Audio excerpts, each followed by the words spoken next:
Sejam bem-vindas. Eu quero começar te parabenizando. Certamente a decisão de estar aqui indica que reconhece o impacto que os seus comportamentos têm nos seus resultados profissionais e deseja saber se os seus padrões de comportamento estão atuando a seu favor ou dificultando o seu crescimento. Sou Angelina, trabalho com análise e gestão comportamental. Meu trabalho é guiar as mulheres por uma jornada de reflexão sobre se seus comportamentos atuais estão ajudando ou dificultando o seu crescimento profissional. É fundamental compreender que os comportamentos desempenham um papel crucial nos resultados obtidos em uma das esferas mais importantes da vida, a carreira profissional. E não é culpa sua se você não sabe disso. O nosso sistema escolar, embora devesse, não ensina nada sobre padrões de comportamento. Conhecer e fazer uma gestão eficiente dos seus padrões de comportamentos vai alavancar o seu crescimento no âmbito profissional. Nosso ponto de partida é garantir que todas estejam alinhadas, compartilhando o mesmo contexto.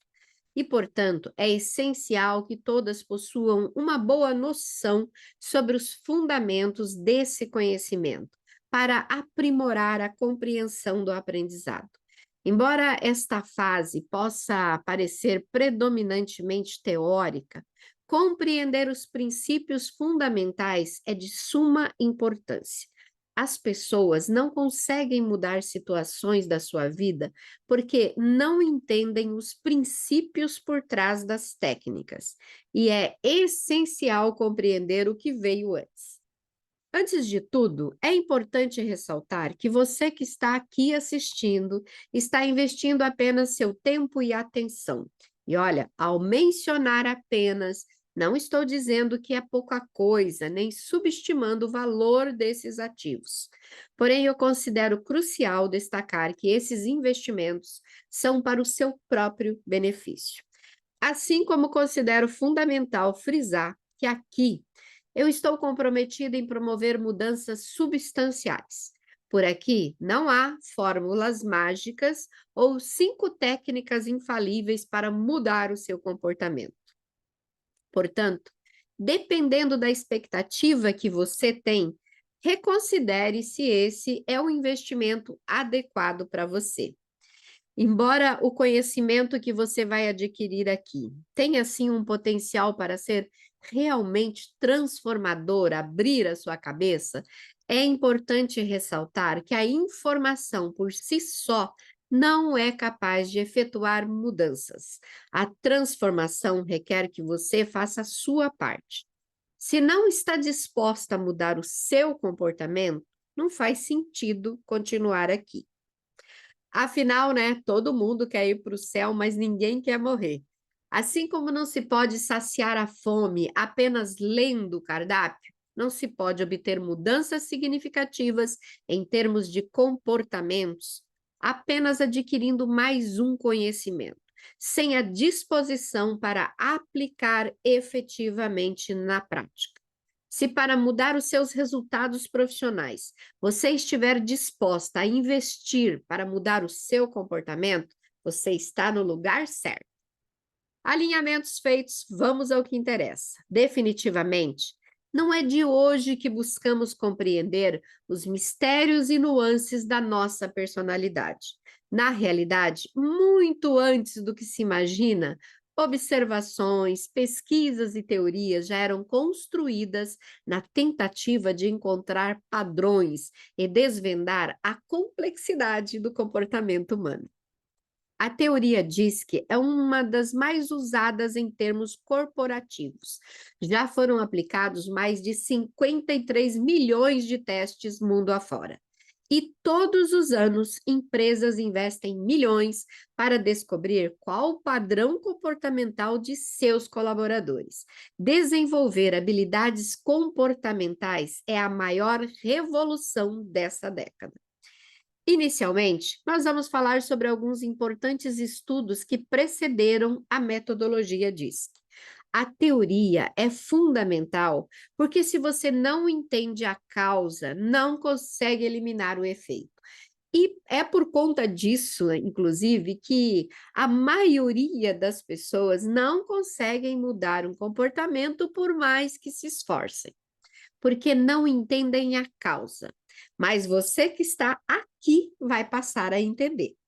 Então, vamos começar. Na Grécia Antiga, há 2000 anos, o estudioso Hipócrates, então considerado pai da medicina ocidental, elaborou um método de diagnóstico pautado não só na observação dos sintomas da doença, mas também nos traços de personalidade de quem estava enfermo, e apresentou um modelo quadriforme que buscava retratar os principais padrões do comportamento humano. Ele reconheceu 4 diferentes tipos de temperamentos ou humores, digamos assim: o sanguíneo, o colérico, o fleumático e o melancólico, e apresentou uma teoria para explicá-los, entendendo, né, ou defendendo a ideia de que fenômenos biológicos eram responsáveis pelos nossos comportamentos. O primeiro tipo é o sanguíneo. A pessoa que tem assim o temperamento sanguíneo é caracterizada por ser mais extrovertida e otimista. São pessoas alegres, esperançosas, calorosas, amáveis e simpáticas. De um modo geral, são inquietas e explosivas, impulsivas e até egoístas. Ou seja, tem uma certa instabilidade emocional. O segundo tipo é o colérico. Pessoas com temperamento colérico são mais explosivas e agressivas do que as demais. São pessoas dominadoras, ambiciosas, determinadas, impulsivas, comandam e lideram e são bons executores. Em algumas situações, são intolerantes, egocêntricos e impacientes. O terceiro tipo é o fleumático. Sabe aquela pessoa que faz tudo para evitar um conflito? Então, essa é uma das características de um fleumático. São pessoas dóceis, pacíficas, sonhadoras, positivas e disciplinadas. Geralmente, essas pessoas são confiáveis e equilibradas. O quarto tipo é o melancólico. O temperamento mais profundo é o melancólico. Os melancólicos são sensíveis em suas emoções, são pessoas detalhistas, que gostam de ficar assim mais quietinhas, possuem dificuldade de expor as suas emoções, seus sentimentos, são fiéis e desconfiadas, são pessoas leais, sensíveis e dedicadas. Cada tipo apresenta características antagônicas em situações de equilíbrio ou desequilíbrio. O tipo sanguíneo pode ser amável e comunicativo quando está com seus comportamentos no equilíbrio e medroso e exagerado no desequilíbrio. O tipo colérico, ele pode ser prático, dedicado e executor quando está com seus comportamentos no equilíbrio e sarcástico e impaciente no desequilíbrio. O tipo fleumático pode ser responsável e eficiente quando está com seus comportamentos no equilíbrio, e calculista e desconfiado no desequilíbrio. O tipo melancólico pode ser habilidoso e decidido quando está com seus comportamentos no equilíbrio, e confuso e inflexível no desequilíbrio. Essa tipologia proposta por Hipócrates foi a base da medicina greco-romana e influenciou poetas e cientistas ao longo da história, como Francis Bacon, William Shakespeare, e é usado até hoje pelos mais variados profissionais. Como você pôde observar, encontrar padrões no nosso comportamento é algo que existe desde os primórdios e ainda hoje em dia se tem um longo caminho pela frente, porque a maioria das pessoas sequer sabem que esses estudos existem.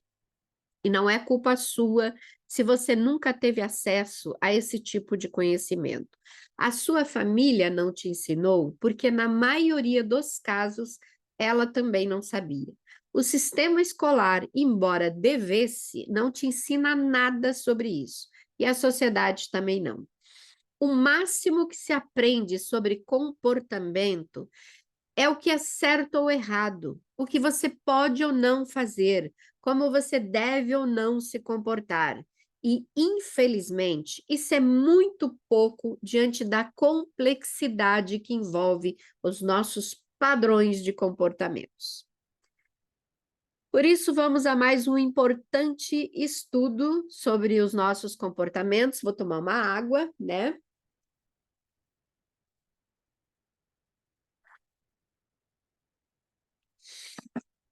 Senão a garganta não aguenta, né? Então, ó, nós vamos a mais um importante estudo. Carl Gustav Jung foi um dos autores que mais estudou a personalidade humana. Jung é conhecido como um dos maiores psicólogos do século XX e dedicou-se com grande energia e originalidade de propósito a analisar os processos profundos da personalidade humana. Em 1921, Jung trouxe uma contribuição fundamental para o entendimento da tipologia humana, ao escrever um dos seus mais importantes trabalhos, o livro Tipos Psicológicos, fruto de mais de 20 anos de observação, do exercício da medicina psiquiátrica e da psicologia na prática. Interessado e preocupado com as relações do homem com o mundo externo, a extroversão, e com o mundo interno, a introversão, Jung desenvolveu um modelo baseado na maneira como nós, seres humanos, nos relacionamos com o meio externo e interno. Na extroversão, a energia da pessoa flui de maneira natural para o mundo externo, de objetos, fatos e pessoas, em que se observa a atenção para a ação, às vezes até a impulsividade, né? A ação antes de pensar, para a comunicabilidade, a sociabilidade, e são indivíduos com mais facilidade de expressão oral. Na introversão, o indivíduo direciona a atenção para o seu mundo interno de impressões, emoções e sentimentos.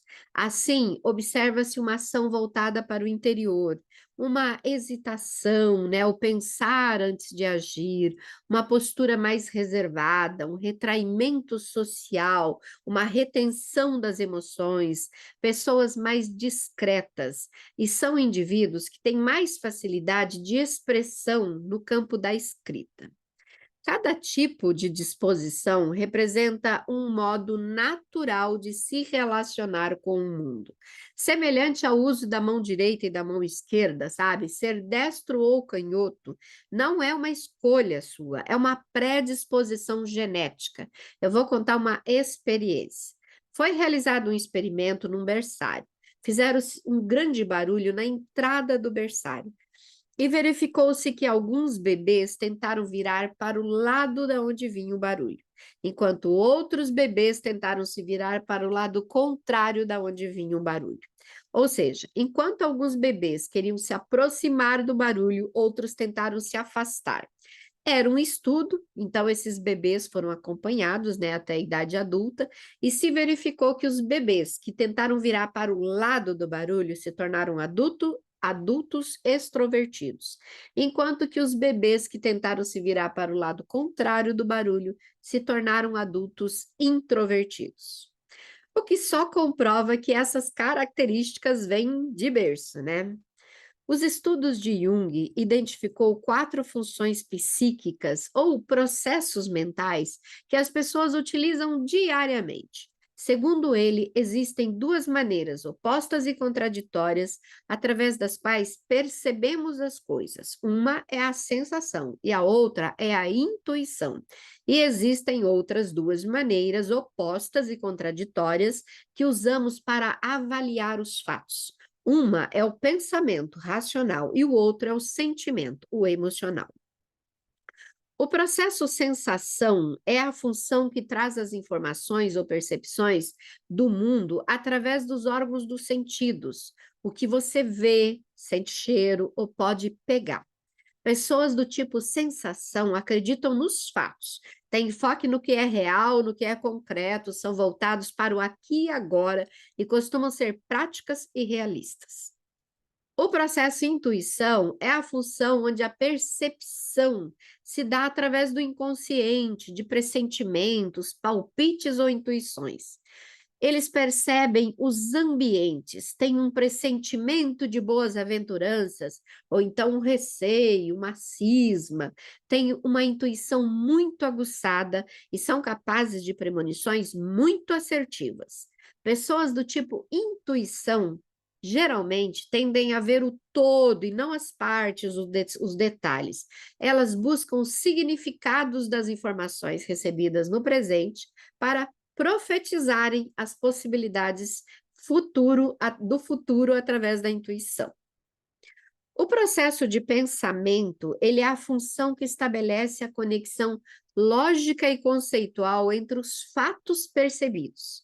As pessoas que utilizam o pensamento fazem uma análise lógica e racional dos fatos, julgam, classificam e discriminam uma coisa da outra sem levar em conta a interferência de valores pessoais. Elas procuram se orientar por leis gerais, né, aplicáveis a qualquer situação. São naturalmente voltadas para a razão e procuram ser imparciais em seus julgamentos. O processo sentimento é a função que julga o valor intrínseco das coisas. Tende a valorizar os sentimentos em suas avaliações e se preocupa também com a harmonia do ambiente e das pessoas envolvidas. Então, utilizam-se de valores pessoais, seus e dos outros envolvidos nas tomadas de decisões. Elas também cumprem a função de julgamento e avaliação, mas a lógica é diferente da função pensamento, que é racional. Elas usam a lógica do coração, ou seja, a lógica emocional. Quando estamos com os comportamentos no desequilíbrio, uma pessoa do tipo pensamento tende a não dar nenhuma importância aos seus sentimentos pessoais. Por sua vez, o tipo sensação tende a não dar crédito para suas intuições. Já o tipo sentimento expulsa pensamentos racionais que contrariam a sua vontade de agradar. E o intuitivo ignora a realidade que está na sua frente. E como a diferença entre remédio e veneno está na dose, o ponto negativo é que quando o comportamento está no desequilíbrio, não leva em consideração outros pontos de vista, nem outras percepções nas suas decisões e ações práticas. Jung verificou também que existem diferenças importantes entre pessoas de um mesmo grupo ou de um mesmo padrão, como, por exemplo, um tipo sensação pode ser muito diferente de outro tipo, né, sensação, de outro do mesmo tipo. Sendo assim, ele assinala com a possibilidade de se formar 8 tipos de personalidades bem diferenciadas, como, por exemplo, o tipo sensação extrovertido e o tipo sensação introvertido. Assim como todos os outros tipos também podem ser tanto extrovertidos quanto introvertidos.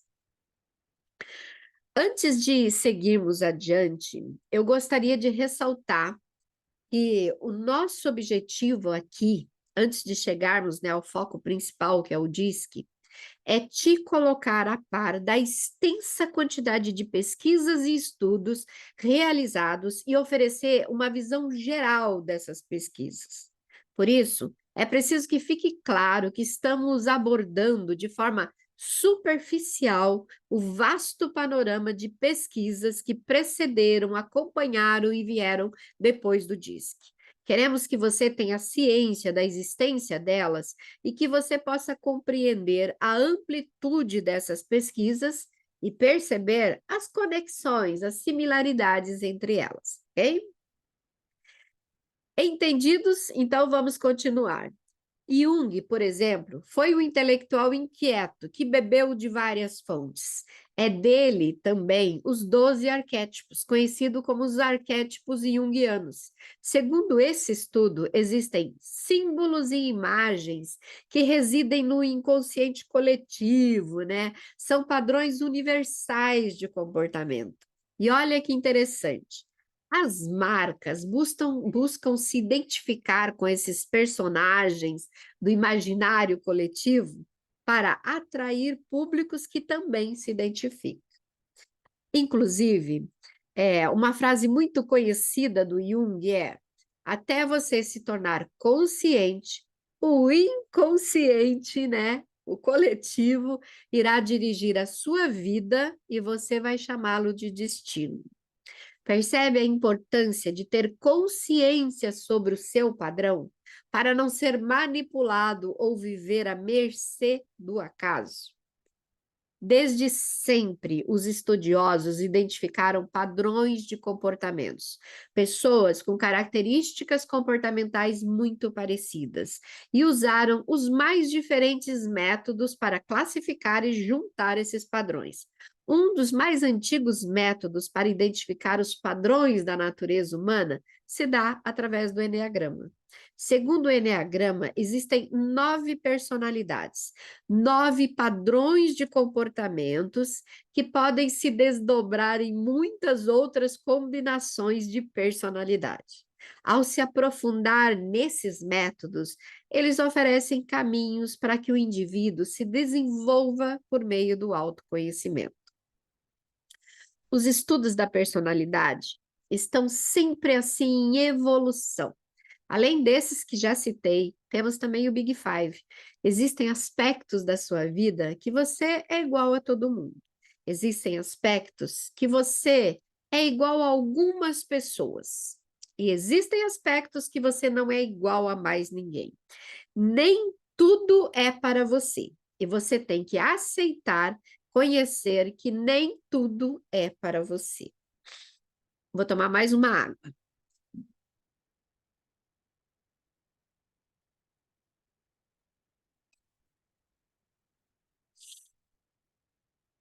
Vamos continuar, né? Os estudos da personalidade é um conjunto, né? A personalidade é um conjunto de traços que permanecem, assim, relativamente estáveis ao longo da vida. E ela influencia tudo na sua vida, o seu padrão de pensamento, o seu padrão emocional e o seu padrão de comportamento. O Big Five, que é o modelo dos 5 grandes fatores de personalidade, ele é resultado da junção de vários estudos feitos ao longo do último século. Depois que se percebeu que há uma recorrência de 5 traços que são a extroversão, a amabilidade, a abertura, a conscienciosidade e o neuroticismo. É até incorreto dizer extrovertido e introvertido. O correto mesmo a dizer é o quanto você é muito extrovertido ou pouco extrovertido, assim como todos os demais. Todos nós temos todos os traços. Não é se tem ou não tem, e sim o quanto você tem. O que nos diferencia é o grau de intensidade de cada um deles. A maioria das pessoas também não estão nas extremidades, ou tudo ou nada.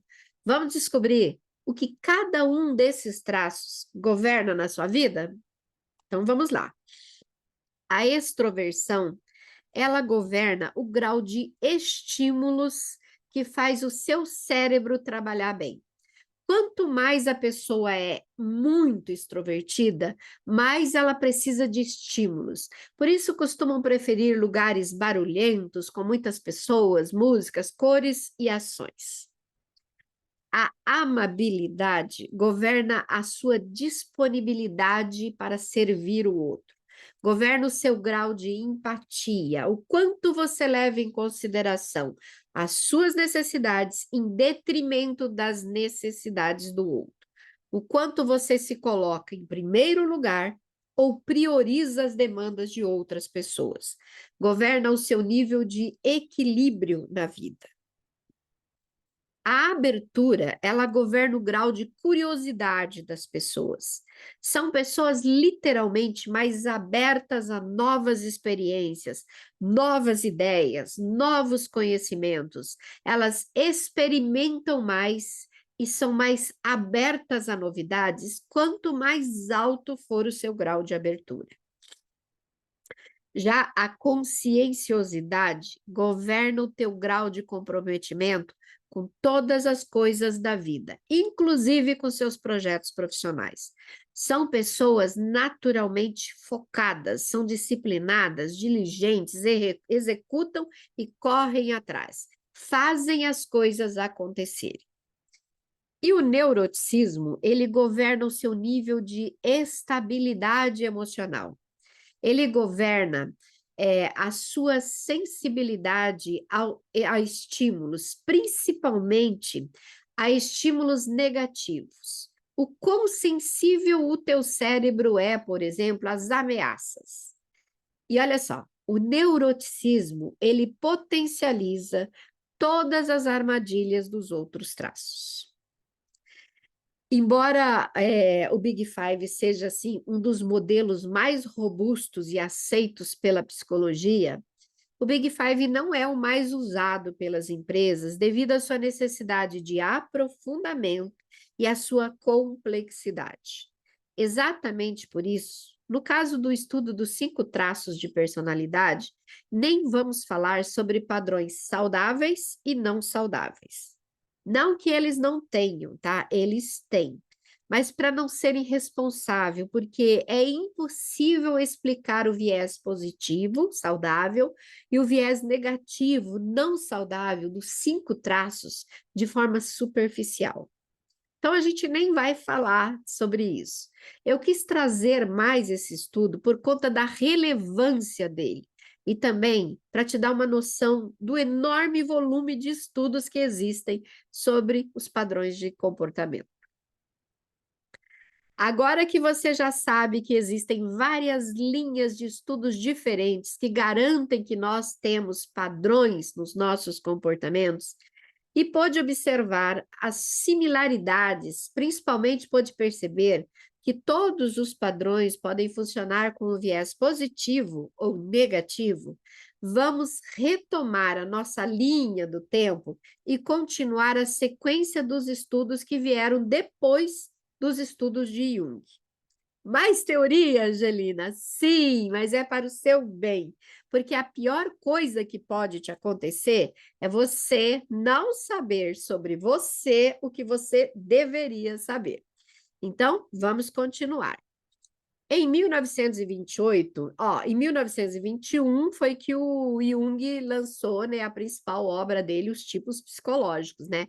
Em 1928, o psicólogo William Moulton Marston, influenciado pela obra Os Princípios da Psicologia, do professor de Harvard, William James, Marston desenvolveu o seu próprio método após estudar os traços de personalidade, padrões de comportamento e reações instintivas de milhares de indivíduos. A partir daí, os estudos do comportamento humano tomou forma e começou a chamar a atenção de outros estudiosos e pesquisadores. Marston, em seu livro Emoções das Pessoas Normais, apresentou um método de compreensão dos padrões de comportamento, temperamento e personalidade das pessoas, então titulada como DISC. Essa metodologia apresenta uma visão abrangente da maneira como as pessoas pensam, agem e interagem. Segundo ele, todos nós apresentamos traços e padrões de comportamentos que se relacionam com 4 estilos básicos de perfis. E olha que interessante. Apesar de ter sido Marston o autor do método DISC, foi um psicólogo organizacional, ou seja, um profissional de psicologia que trabalha em prol das empresas, que em 1948, ou seja, 20 anos depois, com o propósito inicial de recrutar as pessoas certas para os cargos certos, transformou as teorias de Marston em uma ferramenta de pesquisa comportamental, então denominada como Assessment DISC.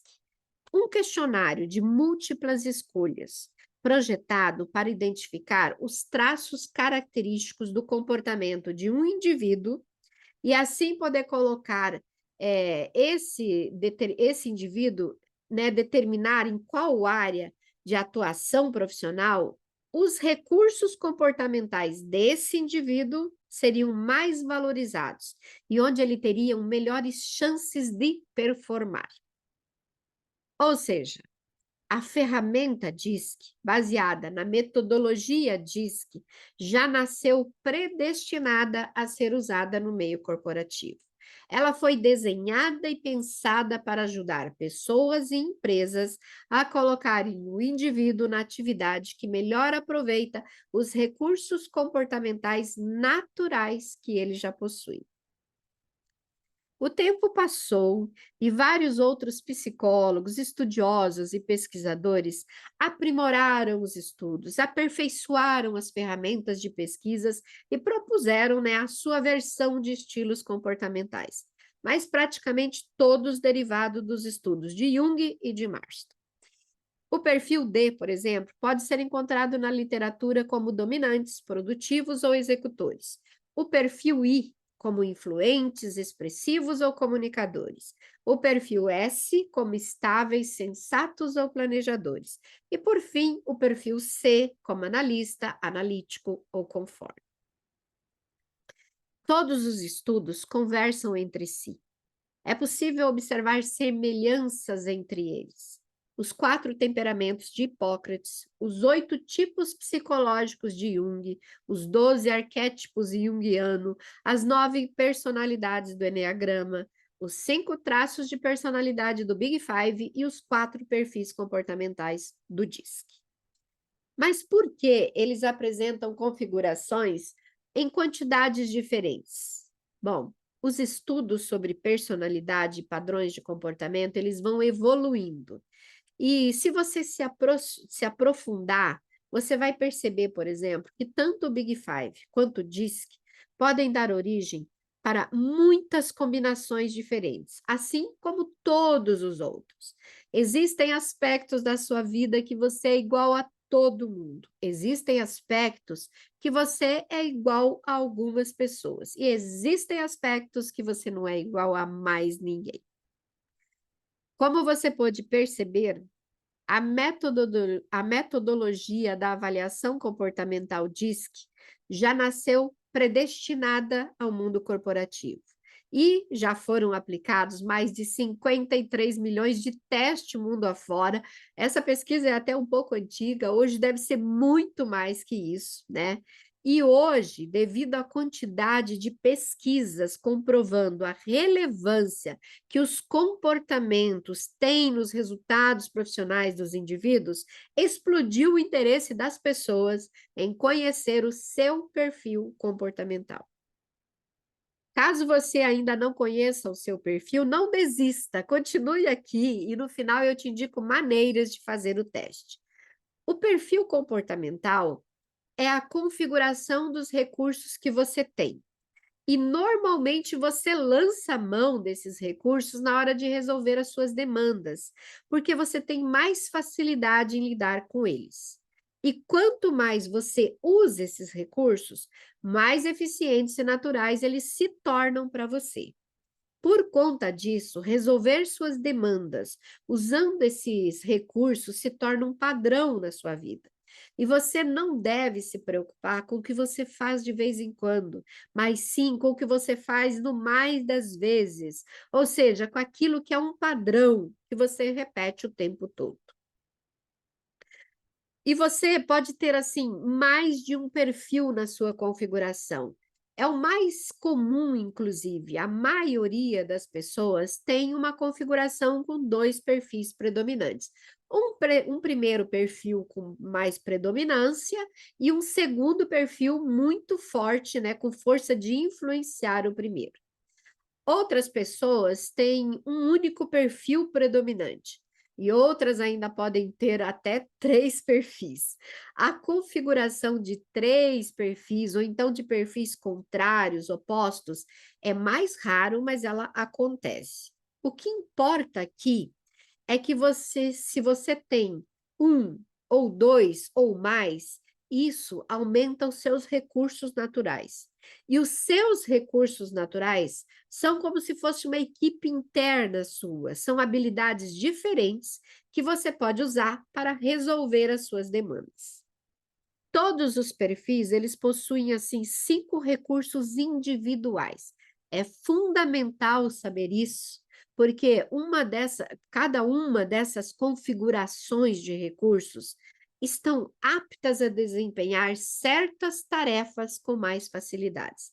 Lembra que o psicólogo Walter Clark percebeu isso e desenvolveu um método a partir do DISC para colocar as pessoas em funções que combinassem com os recursos delas, ou seja, o comportamento natural dela combinasse com a atividade de trabalho dela. Por exemplo, uma pessoa com um comportamento mais reservado pudesse trabalhar em funções sem muitas interações sociais, entendeu?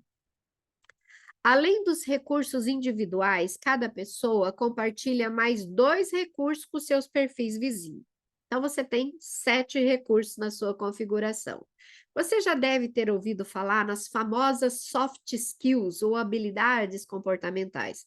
Então, soft skills formam um conjunto de recursos que são mais compatíveis com algumas atividades e menos com outras. Quando você tem mais de um padrão, você aumenta as suas soft skills e, consequentemente, as suas possibilidades de atuação também aumentam, porque aumentam os seus recursos.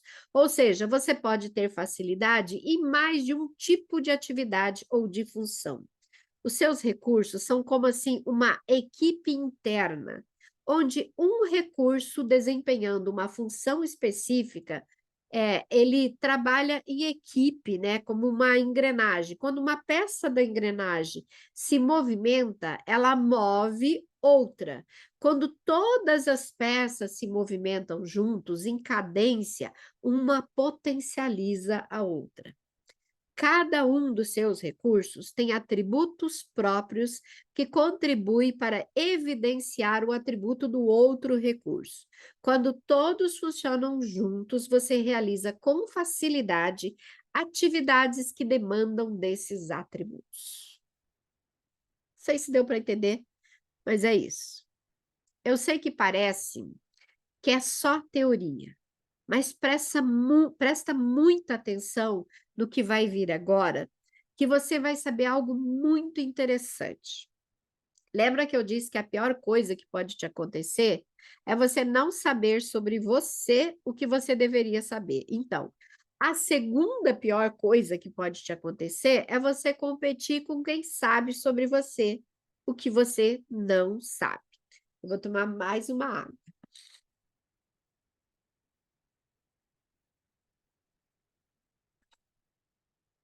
Então, vamos lá.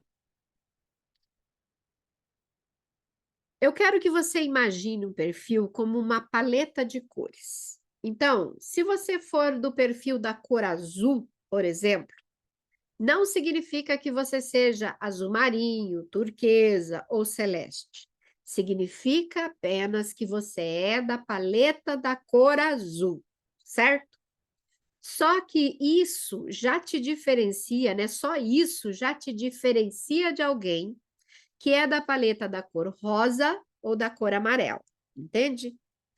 Agora, quando a gente fala dessa mistura de recursos, configuração de mais de um perfil, ou seja, quando você tem mais de uma cor, dessa mistura de cor, é mais ou menos esse desenho que as pessoas imaginam. Mas, na realidade, o que acontece é isso. Quando um perfil, aliás, de uma cor, se mistura com outro perfil de outra cor, nasce uma terceira cor. Entendeu? Um terceiro perfil. Quando você junta os recursos de um perfil com os recursos de outro perfil, você ganha novas habilidades e pode atuar com facilidade em novas atividades. Você deixa de ser a sua cor original e se torna uma outra cor. Quando você mistura um perfil da paleta rosa com o perfil da paleta azul claro, você tem um novo perfil da paleta azul royal. E assim sucessivamente. Quando você mistura o rosa com o amarelo, você tem um perfil vermelho. Quando você mistura o perfil azul com o perfil amarelo, você tem um perfil verde. Você deixa de ser rosa ou azul claro e se torna azul royal. Esse passa a ser o seu novo perfil de comportamento. É muito importante levar isso em consideração quando se tem mais de um perfil, porque essa configuração com mais perfil resulta em algum outro tipo de padrão comportamental. Lembra que eu disse que o DISC pode dar origem a muitas combinações diferentes? Gente, eu estou usando a cor como uma analogia, só para ficar mais didático, tá? Mas é isso que acontece. Quando você mistura os recursos de mais de um perfil, você cria novos recursos, novas habilidades, novas competências e novos padrões de comportamento. Agora, se você tem um único perfil predominante, uma única cor, vai permanecer na cor original. Ainda assim, é uma paleta. Então, tem várias nuances diferentes da mesma cor, porque você desenvolve intensidades diferentes conforme usa os seus recursos. É por isso que pessoas da mesma paleta de cor, ou seja, que têm o mesmo perfil, podem ter habilidades comportamentais tão diferentes. Aqui tem um perigo muito grande. O nosso atual sistema de trabalho nos incentiva a focar e melhorar as nossas fraquezas. Somos incentivadas com a promessa de que nessa prática existe uma oportunidade de crescimento. Promessa essa reforçada com o equivocado discurso de que podemos ser bons em qualquer coisa desde que nos esforcemos o suficiente. Mas isso não é verdade. Você não muda de perfil a seu bel prazer. E cada perfil já nasce talhado para desenvolver com muito mais facilidade e eficiência uma ou outra atividade. São geralmente áreas em que você se sai melhor que as pessoas de outros perfis. E é por isso que muitas pessoas falham em suas escolhas profissionais, porque acreditam nessa falsa promessa. A configuração de recursos de cada perfil são únicos. Se você explorar os recursos naturais do seu perfil e transformá-los em seus pontos fortes, inevitavelmente você terá um crescimento profissional maior. O maior espaço de crescimento da pessoa, de cada perfil, está nas áreas dos seus pontos mais fortes. Olhem para as suas fortalezas, não para as suas fraquezas. Você não precisa ser a Mulher Maravilha, dotada de todos os recursos, para crescer na sua carreira. Só precisa desenvolver os recursos do seu perfil, em vez de tentar tapar o sol com a peneira, remediando as suas fraquezas. Para quem trabalha usando os recursos do próprio perfil, ter bons resultados profissionais é uma consequência natural. Aliás, né, gente, o DISC, o interesse, aliás, do mundo corporativo nos estudos do DISC se dá exatamente para descobrir para qual atividade os recursos do perfil do indivíduo foram talhadas.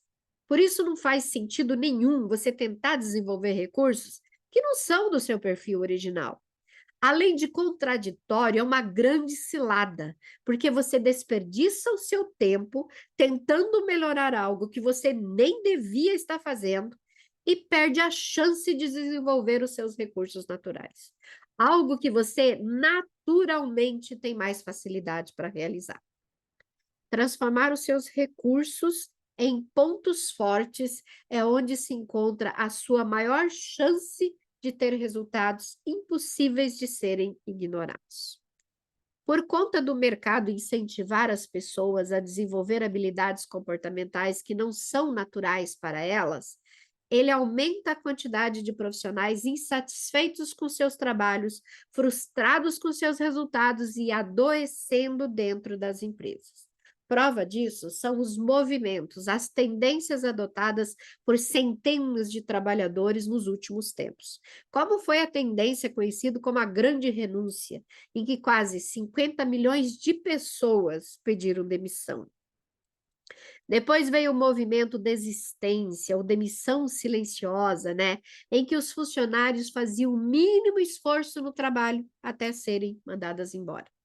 O Instituto Gallup realizou uma pesquisa recente sobre a situação do local de trabalho global e descobriu que 59% dos funcionários estão adotando ainda neste ano de 2023 a desistência ou demissão silenciosa. Isso, gente, apesar de haver assim, uma desaceleração do mercado, né? E trocar de trabalho não ser mais tão fácil como na época da Grande Renúncia. Exatamente por conta dessa desaceleração, né? O mais novo movimento é trabalhar com mau humor ou ficar mesmo de mau humor, assim, a tradução é mais ou menos essa. São funcionários descontentes com suas funções, mas que permanecem em seus empregos por força da circunstância, né? Mesmo contrariados, né? Só que eles demonstram isso, não fazem questão de esconder que estão insatisfeitos. Talvez você faça parte de alguns desses movimentos e nem saiba disso, né? Esses movimentos, eles prejudicam diretamente a produtividade e o crescimento das empresas, mas principalmente prejudicam o crescimento do colaborador que está nessa situação. E por que muitas empresas, mesmo lançando mão do DISC para colocar as pessoas em funções que aproveitam suas habilidades comportamentais naturais, não conseguem engajar as equipes? Por que não está funcionando? O que deu errado? Bom, a ferramenta DISC, que já nasceu predestinada a ser usada no meio corporativo, foi desenhada e pensada para ajudar pessoas a aproveitarem as competências naturais do seu comportamento na carreira profissional. Foi baseada no livro Emoções das Pessoas Normais. Eu vou repetir. Foi baseada nos estudos, na metodologia ou no livro Emoções das Pessoas Normais. Ou seja, a metodologia diz que é um estudo sobre os comportamentos das pessoas em estados emocionais normais. E no cenário atual, quem está com as emoções 100% normais? Mesmo que a gente esteja, né? Talvez a gente convive com tanta gente que não está, que fica difícil. Olha só, 1 bilhão de pessoas no mundo vive com algum transtorno mental, segundo a OMS, a Organização Mundial da Saúde. Dizem estudos que 26% dos brasileiros têm diagnósticos de ansiedade e quem é diagnosticado ainda sofre preconceito. A população brasileira é considerada a mais ansiosa do mundo. O maior motivo de afastamento no trabalho é algum transtorno mental, como a síndrome de burnout com 18%, sintomas depressivos com 43% e ansiedade com 24%. Quando a doença mental acarreta o afastamento do trabalho, ela traz prejuízos e afeta toda a dinâmica familiar, ou seja, compromete outras áreas da vida. E nós estamos em uma epidemia silenciosa. Todos os meios de comunicação evitam falar disso, porque é um assunto desagradável. E as pessoas, mesmo sofrendo, também evitam falar disso, porque têm medo do preconceito. É por isso que, para a maioria das pessoas, saber os recursos do seu perfil e buscar usar isso no seu trabalho não tem sido suficiente para garantir o crescimento profissional, porque o próprio contexto do trabalho apresenta um cenário que gera disfunções e desajustes emocionais. Lembra que eu falei que a personalidade influencia tudo na sua vida? Lembra que eu falei que ela influencia o seu padrão de pensamento, o seu padrão de sentimento e o seu comportamento? Presta atenção, porque é importante entender isso. Seus pensamentos são precursores das suas ações. Eles geram sentimentos e emoções que são a energia que te impulsiona a agir, impulsiona as suas ações e as suas reações.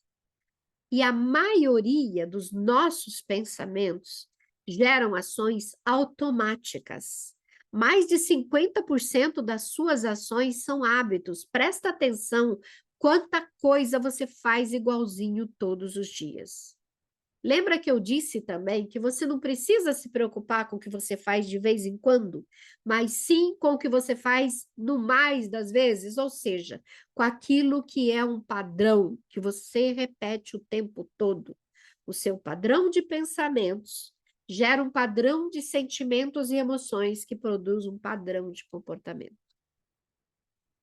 Os estímulos que você recebe, que é tudo que te acontece no dia a dia, não é algo extraordinário, são todas as coisas que te acontecem durante o dia, representam 10%, os acontecimentos. 90% é o seu padrão de interpretação. O maior peso da sua reação a um acontecimento vem do seu padrão de interpretação das coisas. Nossos comportamentos nascem da nossa visão de mundo e nós usamos esse espaço conforme a nossa visão de mundo. 10% são os fatos, os acontecimentos. 90% é a interpretação que damos aos fatos, ou seja, o significado pessoal. E olha que interessante. Nós não enxergamos a realidade como ela é. Nós enxergamos a realidade como nós somos, ou como nós estamos, saudáveis ou não emocionalmente. A nossa visão de mundo usa lentes específicas do nosso próprio entendimento. Num grupo de 10 pessoas observando as mesmas situações, teremos 10 percepções diferentes, porque as pessoas dão interpretações diferentes aos mesmos fatos ou acontecimentos. A sua percepção determina a maneira como você faz escolhas e toma decisões, ou seja, as suas reações. E nós enxergamos o mundo como nós somos ou estamos. Se você é pessimista, você enxerga o mundo através das lentes do pessimismo. Se você é desonesta, você enxerga o mundo através das lentes da desconfiança. O modo como você enxerga os fatos diz mais sobre você e seus estados emocionais do que sobre os fatos. E você pode concordar ou não com essa característica do comportamento humano, mas ela vai continuar existindo e atuando na sua vida. A notícia boa é que, independente do que tenha acontecido, do que esteja acontecendo ou do que venha a acontecer, existe um espaço onde temos a liberdade de escolher como vamos responder a esses estímulos. A notícia ruim é que não é livre quem não se conhece. O tamanho do espaço, assim como a natureza dos estímulos, é em grande parte determinada pelas suas atuais circunstâncias e pelos seus estados emocionais, e eles pelo seu nível de consciência. Quanto mais consciência você tem da sua maneira de funcionar, do seu padrão de comportamento, e quanto mais positivas ou normais estiverem as suas emoções, mais você faz bom uso desse espaço. Agora, quanto menos consciência você tem da sua maneira de funcionar, ou quanto mais negativas ou anormais estiverem as suas emoções, mais automáticas e reativas serão as suas respostas. Passei uma mais, desculpa. Fica claro que não agimos assim deliberadamente, ou seja, por vontade própria, e sim estamos presas a cadeias, reações ou processos que, embora sejam nossos, se não temos consciência, se não conhecemos, não fazemos um bom uso da nossa liberdade de escolha. E olha, Esses processos não são assim racionais e conscientes para você. São processos profundamente inconscientes e emocionais dentro de você. E se estudos recentes comprovam de forma incontestável o impacto dos comportamentos no seu resultado de trabalho, ou seja, cerca de 85% dos seus resultados estão diretamente relacionados às suas habilidades comportamentais. E se você não domina esses processos, se sequer tem conhecimento da existência deles, imagina saber identificar se seu comportamento está saudável, se suas emoções estão normais, e se você faz parte da estatística de pessoas que sofrem com algum transtorno ainda não diagnosticado. Vou tomar água.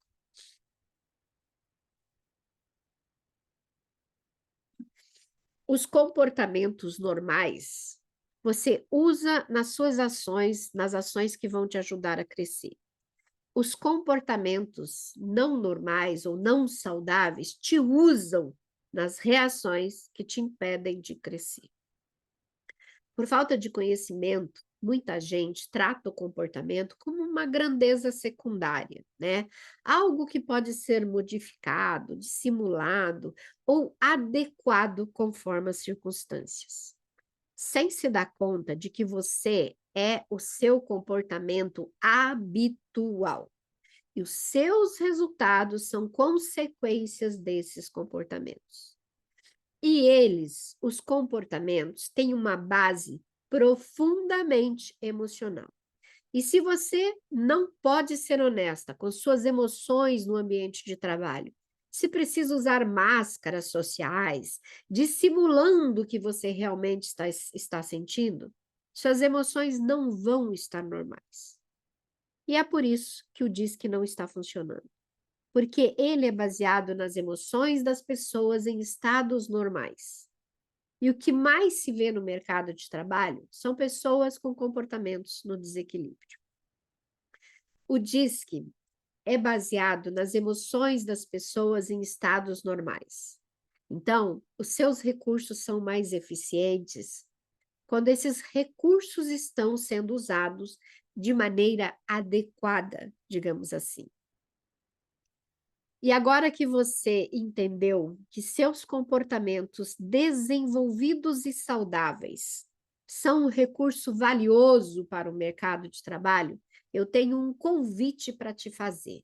Venha participar da Jornada da Gestão Comportamental, porque está na hora de saber se seus comportamentos estão saudáveis ou não. Você não precisa mais continuar ganhando menos do que deseja e vivendo pior do que merece. Muito pelo contrário.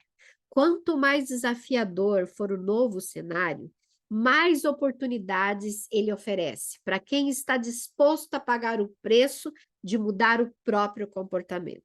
Seja qual for a sua situação atual, na jornada da gestão comportamental, você tem opções para aprender como desenvolver esse recurso tão valioso e usar o seu comportamento a seu favor, gerando mais resultado, trabalhando com mais facilidade, sentindo muito mais satisfação com o seu trabalho e proporcionando uma vida melhor para as pessoas que são importantes para você. A insatisfação na área profissional é muito grande. E resolver a vida profissional resolve muita coisa, porque dela vem a sua situação financeira. E não existe área da sua vida que o financeiro não afete. Por falar em financeiro, eu imagino que o investimento vai sair do seu bolso e não do seu chefe ou da empresa para a qual você trabalha. E eu não quero, de maneira nenhuma, que esse seja o motivo que vai te impedir de desenvolver os seus comportamentos e aproveitar todas as novas oportunidades que o mercado oferece para quem tem comportamentos saudáveis. A jornada é uma oportunidade de dar o pontapé inicial para mudar a sua situação atual. A jornada usa a metodologia DISC, porque ela foi desenhada para a área profissional. Então, temos dois tipos de investimento. Um para você que já sabe o seu perfil comportamental e outro para você que ainda precisa fazer o teste, porque é fundamental saber o seu perfil para aproveitar o máximo esse aprendizado. Para você que já sabe, o investimento é R$ 169. Para você que ainda precisa fazer o teste, esses valores podem ser parcelados, esses valores vão ficar em R$ 199. E esses valores podem ser parcelados por você. Mas atenção, esses valores são de lançamento e vão ficar disponíveis por pouquíssimo tempo. Então, para você que já tomou a decisão de entrar na jornada, é só clicar no link que está abaixo desse vídeo. Você vai ser direcionada para o atendimento. E lá você vai escolher qual opção deseja, a 1 ou a 2. E nós te enviaremos o link de pagamento.